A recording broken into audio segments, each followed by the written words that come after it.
नमस्कार. तर मी आज आलेली पुन्हा गाडगे ज्वेलर्स चिंचवड ह्या ब्रँचला आणि ज्यांचं लहानमध्ये मंगळसूत्रामध्ये म्हणजे कमी रेंजवाले एकदम 5 ग्राममध्ये इन्फिनिटीचं खूप सुंदर कलेक्शन आलेलं आहे आणि एकदम छान आहे. तर मी तुम्हाला ते कलेक्शन दाखवते. 4.5 ग्रामपासून 5 ग्रामपर्यंत तुम्हाला इन्फिनिटीचं न्यू लॉन्च कलेक्शन आहे.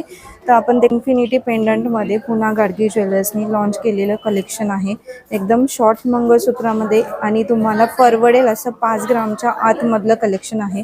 तर हे बघू शकता एकदम स्मॉलमध्ये तुम्ही बघू शकता. याच्या स्टोन कॉम्बिनेशनमध्ये सगळे स्टोन एडीचे आहेत आणि याच्यामध्ये काळ्या मणीसोबत कॉम्बिनेशन केलेलं. तर याचं वेट आहे 4.9 ग्राम. त्यानंतर सगळ्यात मोठं इन्फिनिटी आहे, याचं वेट आहे 6 ग्रामच्या आतमध्ये. हां, हे 5 ग्राम 635 मिलीग्रामचं आहे. थोडं मोठं पेंडंट आहे, त्यामुळे त्याचं वजन थोडंसं जास्त आहे. आणि हे पण एकदम पावणे 5 फॅन्सी ग्रामचं आहे. आहे ते पण. पावणे 5 ग्राममध्ये. आणि हे आहे हे पण 4 ग्राम 684. 4 ग्राम म्हणजे 600. साधारणतः 4 ते 5.5 ग्राम पर्यंत इन्फिनिटी तुम्हाला मिळून जाईल. वाव, मस्त. तर हे असं पुन्हा गाडगे ज्वेलर्स चिंचवड ह्या ब्रांचला नक्की व्हिजिट करा.